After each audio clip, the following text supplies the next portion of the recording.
discúlpenme el francés, pero jódanse todos. Y vamos a tener también vía Zoom al ex congresista Daniel Aguataz, pero ya vamos a presentar a uno de nuestros invitados, es el doctor Torres Iriarte, José Antonio Torres Iriarte. Muy buenas noches, doctor. Buenas noches, Pedro. Siempre es un gusto participar y conversar sobre asuntos de coyuntura nacional e internacional que a todos preocupa, ¿no? Sí, poco para entrar ya en temas de fondo, poco hablar sobre lo que significó la muerte de Alberto Fujimori, el expresidente, y todo lo que ha provocado esto, doctor. Todo lo que ha provocado, ha despertado odios. Hay otros que aplauden la gestión de Fujimori, otros lo han llamado el mejor presidente que ha tenido el Perú. Sin embargo, otros también han criticado duramente su gestión. Que reviente esto, que reviente con todo.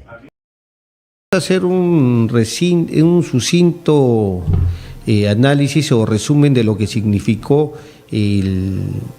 la llegada al poder de Fujimori. Recordemos que llegó en 1990, un 28 de julio, juramentó con la Constitución de 1979. Ya en agosto, una de las primeras medidas económicas, de reforma económica, Fujimori, un mes después, aplicó el llamado Fujichoc. Si no me equivoco, doctor. Sí, en agosto del año 90, los primeros días de agosto, el ministro de Economía y primer ministro Hurtado Miller anunció al país en cadena nacional un ajuste económico dramático que significó en un primer momento un desembalse de precios, por eso que la inflación el primer mes llegó a 400%, sin embargo la tendencia a la declinación de la inflación se empezó a observar en los siguientes meses, ¿no? Ya, posteriormente a eso, en el 92, el 5 de abril, se realizó o ejecutó el llamado autogolpe, eso fue en el 92, donde disolvió el Congreso y también suspendió la Constitución de 1979 por la que juramentó el entonces presidente Alberto Fujimori. Un año después, creo que en diciembre del 93, promulgó la Constitución del 93.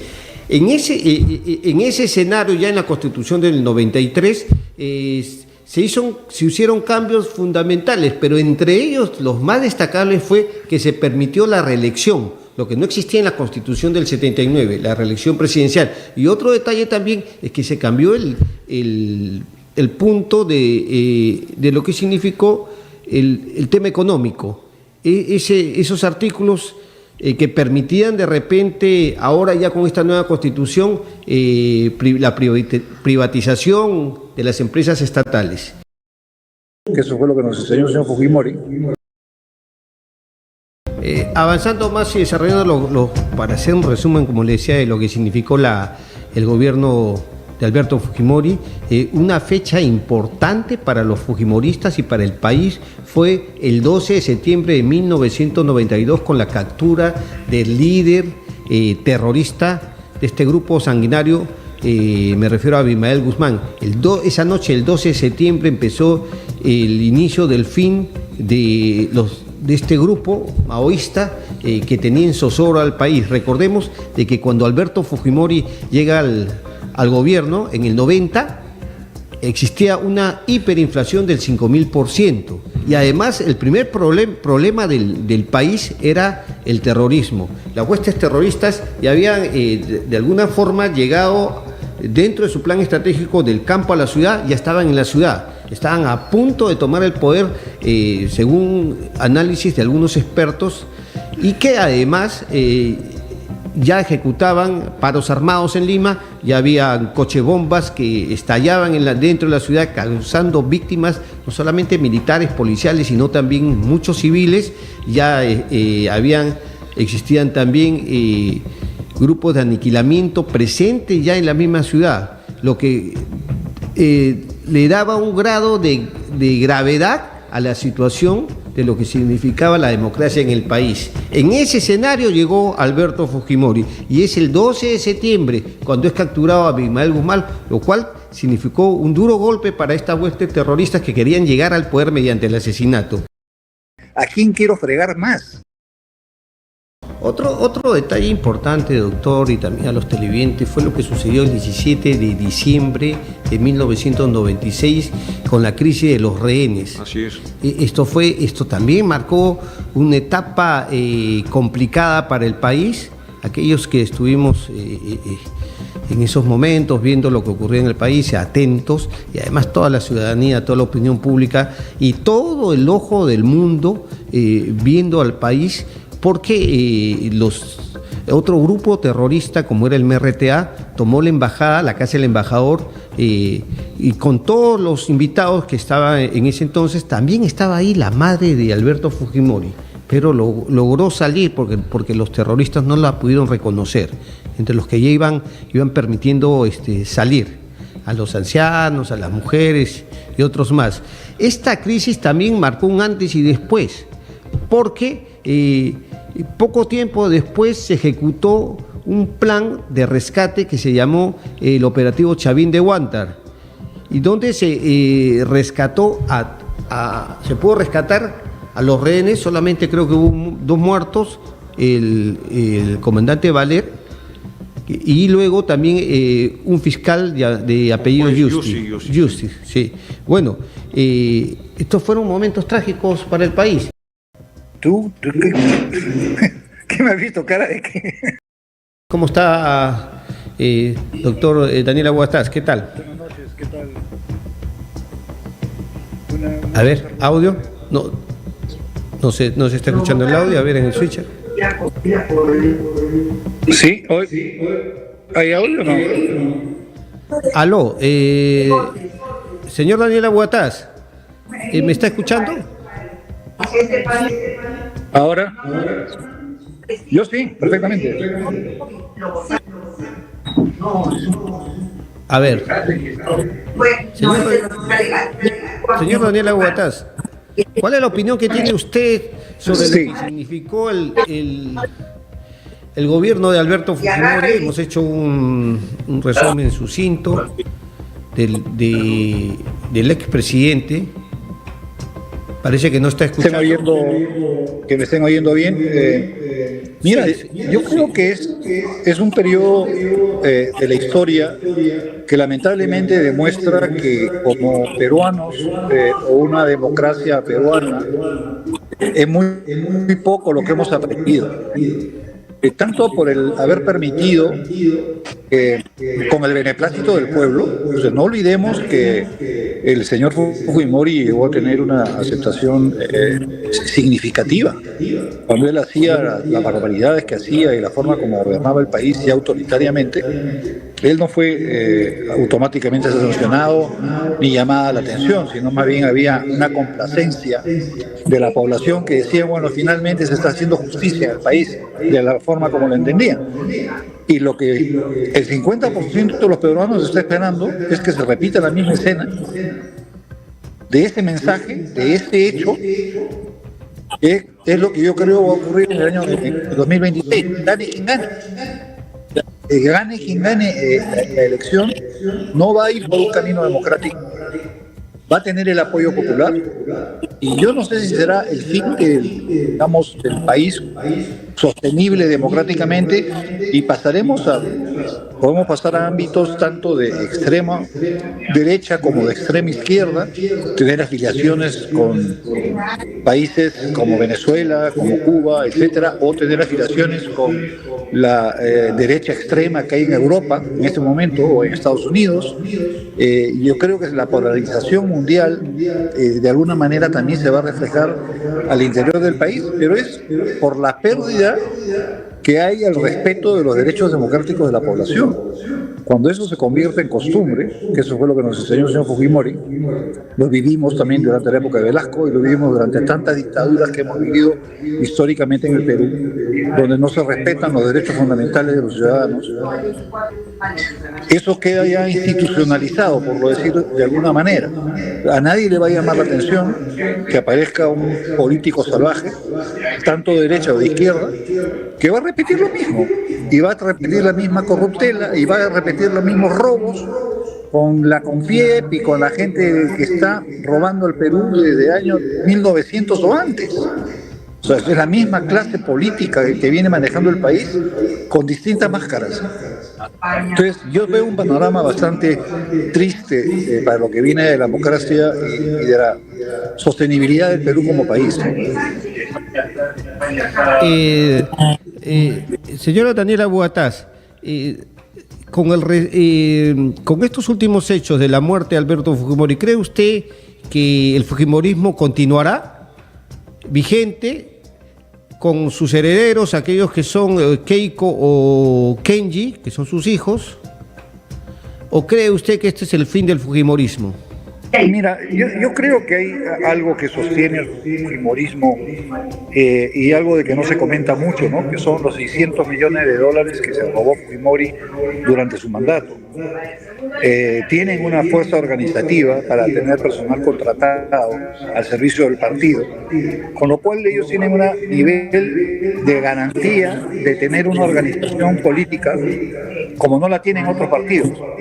Ese dinero negro que viene manejando, venga de Romero, venga de quien venga, pero la gran mayoría del dinero viene del dinero robado por su padre y por ella misma. Entonces tienen el cómo. Ahora, yo creo que lamentablemente puede ocurrir que una sanción del pueblo a la clase política sea darle el voto de confianza a alguno de los Fujimori, ¿no? Sea Kenji o sea Keiko. Es un escenario posible, lamentablemente posible, pero sí. O sea, si ya la gente dijo, bueno, ya que reviente esto, que reviente con todo. O sea, no olvidemos que son votos no a favor de. O sea, debemos entender finalmente que en el Perú las elecciones se deciden a quién quiero fregar más. Yo ya estoy fregado. Yo estoy reventado. No tengo derechos, no tengo salud, no tengo educación. Discúlpenme el francés, pero jódanse todos. Te votemos por Keiko. ¿No? Ese es el escenario que yo lamentablemente vislumbro que es lo que nos va a esperar en los próximos meses y años, ¿no?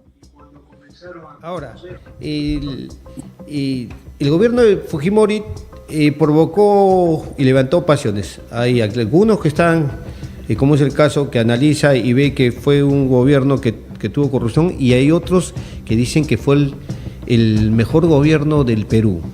Y en estas polaridades vemos pocas personas que están en el centro, o que dicen que el gobierno de Fujimori tuvo una ambivalencia. Fue bueno en un momento y en otro momento fue muy malo, o fue muy corrupto, o incluso vulneró los derechos humanos. ¿Cuál cree usted, señor Daniel Buatás, que fue lo positivo del gobierno de Fujimori? Mira, yo creo que logró darle al país una estabilidad económica. Juntaron a un grupo interesante de jóvenes catedráticos que desarrollaron un plan económico que, gracias a Dios, funcionó, estabilizó la economía del país, se generaron instituciones serias como el Banco Central de Reserva, se le dieron condiciones, el Perú comenzó a recuperar la posibilidad de inversión externa. En ese sentido, mira, hay que ser bien claro, o sea, lo que ha sido positivo, pero lo que tú no puedes sobreponer al ingreso económico, que también hubo un negociado escandaloso cuando remataron las minas, por ejemplo. ¿De dónde crees que salieron los 600 millones que tenía Fujimori? No son todos robados al Estado, directamente. ¿Cuánto crees que por las nacionalizaciones que hicieron, las privatizaciones que hicieron? O sea, todo ese negociado, que la gente no lo ve ni lo analiza, es muy malo, porque ha sido la herencia que seguimos viendo después con su hija y Odebrecht, ¿no? O sea, pasaron todos los años que pasaron y seguimos en el mismo nivel, o sea, no cambió nada, pero que hubo una estabilidad económica, que hubo efectos positivos, eso nadie lo puede desconocer. Por aquí hay que resaltar la labor de la Policía Nacional, sobre todo la Policía de Investigaciones Nacional, que era la PIB de ese entonces, que son los que realmente capturaron, haciendo su trabajo, a Abimael, y lograron desarmar o reducir a su mínima expresión a Sendero Luminoso, que ocurrió durante el gobierno del señor Fujimori. Sí, pero no puedes tirar, o sea, tú no puedes decir que todo lo bueno que hace el Estado, porque son instituciones tutelares, es por mi obra, no, señor. O sea, yo no puedo. ¿Y los fracasos policiales no son entonces también atribuibles al presidente de la República? ¿Los fiascos judiciales no son atribuibles? Entonces, yo creo que hay que tratar de encontrar un balance, pero lo malo de todo esto es la vulneración y los asesinatos. Cuando ya perdemos el respeto por la vida humana, donde tú tienes comandos de asesinato, de limpieza, y lo estamos viendo el día de hoy, lo que pasa en Palestina. Es exactamente lo mismo, es un comando de asesinos que tienen mano libre para matar, y eso es lo que tenían el grupo Colina y otros más que no se ha difundido ampliamente las noticias respecto a lo que ocurrió especialmente en la zona andina del Perú. Entonces, eso no lo podemos aceptar bajo ningún punto de vista. Eso ni la corrupción. Entonces, si ponemos en un balance tratando de decir que fue el mejor presidente de la historia del Perú, yo creo que hay que leer un poquito a Billinghurst, hay que leer un poco a Leguía, que dentro de también siendo autoritario y todo, no hizo los desastres que hizo este gobierno. En realidad creo que el Perú no ha tenido nunca un buen presidente. O sea, es difícil decir cuál fue el mejor. Perfecto, señor Daniel Aboutaz. Una última pregunta ya, la del estribo. A ver, ¿me está escuchando? Sí, te escucho. La última pregunta, yo le agradezco. ¿Va a postular usted al Senado, al Congreso? ¿Sus aspiraciones políticas siguen vigentes? ¿Tú ¿qué me has visto, cara de que? No, es muy, mira, usted yo creo ya desertó, dijo que ya no le cerró las puertas a la política. No, mira, he tenido varios llamados, pero yo realmente la única forma que volvería a la política es si puedo hacer algo. O sea, si veo que hay un escenario, un grupo donde realmente tienen posibilidad de hacer algo. Pero ya para hacer el tonto útil, ya lo fui bastante tiempo. Perfecto, le agradezco su participación, señor Daniel Gracias. Gracias, hasta otra oportunidad. Muchas gracias.